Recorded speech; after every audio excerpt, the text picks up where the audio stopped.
Okay, we're going to be looking up or looking at some examples involving a theorem called Rolle's theorem, and it was named after a French mathematician, Michel Rolle.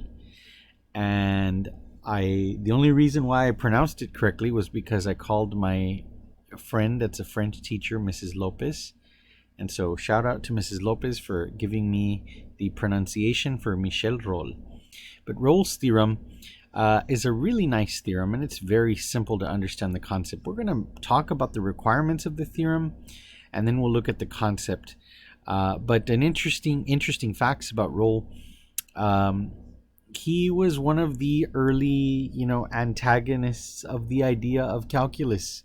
He believed calculus was like completely wrong, and he gave, his proof about it. But the irony is that his theorem is so important to our understanding of calculus today. And although he worked so hard to disprove the idea of calculus, his theorem that he came up with here was actually foundational knowledge for the subject area.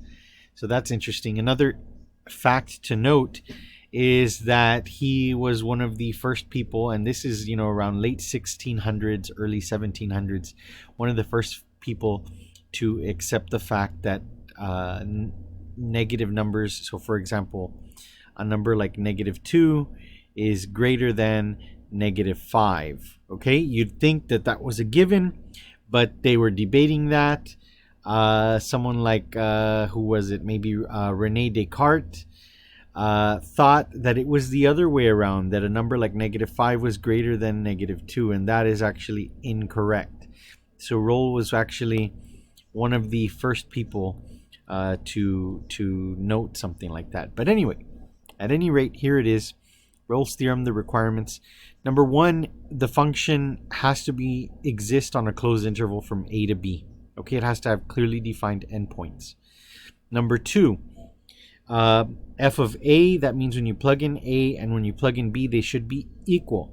All right, this is actually number one, letter A.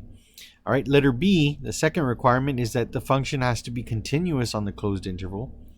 And then it should also be differentiable, and I believe it's actually differentiable on the open interval now that I think about it. So we can take the derivative on the open interval. But at any rate, it doesn't matter. It doesn't make much of a difference here. But let's talk about the conceptual understanding here. So let's talk about f of a equals f of b. So let's look at these 2 points here, f of a and f of b.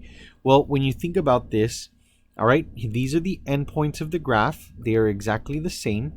So what happens is if you start at f of a, for example, and you end at f of b, at some point the curve had to have turned around in some way, shape, or form, and that's how you end up at the same spot where you began, the same y value anyway.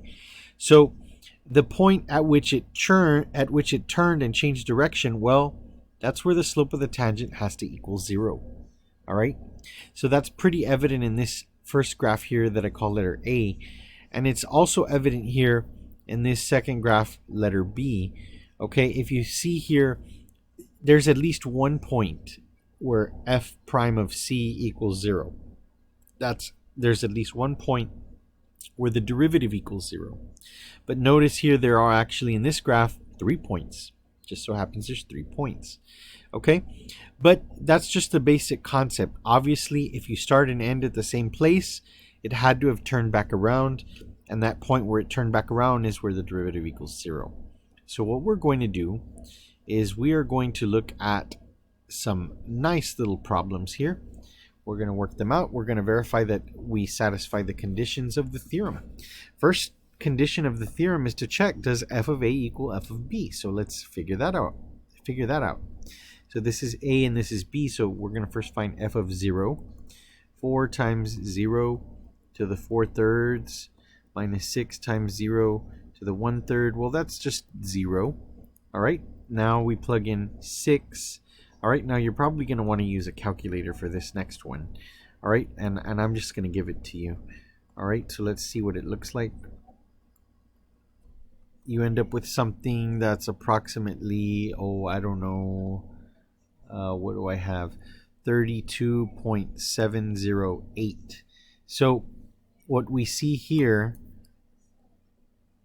is that, and I'm going to write the note here, f of a does not equal f of b. That was the first requirement that was necessary for this theorem. So what we're going to say then here is that this function f of x actually does not, and I'm going to underline not, okay, does not satisfy the conditions of Rolle's theorem. All right, so that's my answer there. Let me fix my spelling. All right, so that's the answer there. It needs to satisfy the conditions in order for us to carry out the rest of the problem. So that's sufficient enough to justify our answer. F of a does not equal f of b, therefore the function does not satisfy the conditions. But I'll tell you what, the second problem, the conditions are satisfied. We just have to prove it, and we're going to go ahead and do that. All right, so let's take a look at the next one, number 2. Again, we're going to find out, let's see, f of 5 over 2. I'm going to plug that in here. Again, I'm going to advise you that you probably want to use a calculator.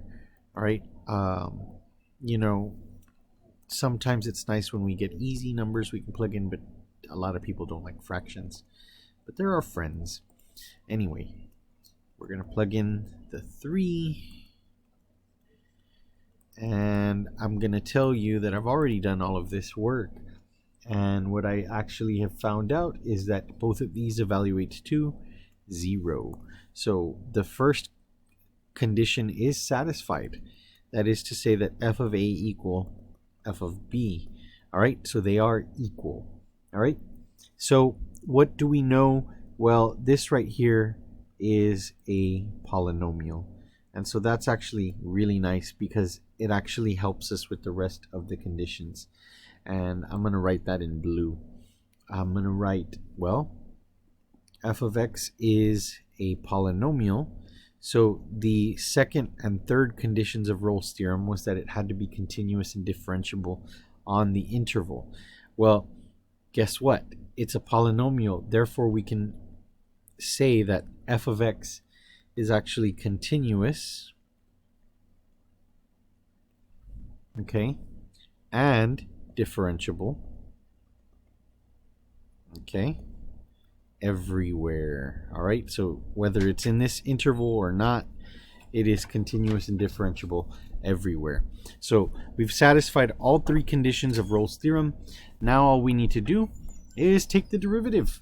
And so we take the derivative f prime of x, and what do we get? Well, the derivative of 2x squared is 4x, and the derivative of negative 11x is minus 11. Derivative of 15 is 0, so we don't worry about it. So now the next thing we do is set the derivative equal to 0, and we solve for that value c that will reside in the interval. So 4x minus 11 equals 0. So 4x then equals 11, and x will equal 11 fourths. And 11 fourths, actually, if you do the math there, 11 fourths falls within the interval. Therefore, we can say that c equals 11 fourths. All right, and this is the value. This is the value that is guaranteed. Okay, because we are guaranteed a value if we satisfy the conditions. That is guaranteed by Rolle's theorem. Okay, Rolle's theorem. All right, where f prime of c equals 0. So we've found our value. We've applied the theorem. We've checked the conditions. So understand, you have to check the conditions because you may not always have a value that works. So just kind of keep that in mind, that you have to follow the requirements of the theorem in order to properly answer these questions. Okay, so as always, I hope this video was helpful. And remember, like and subscribe.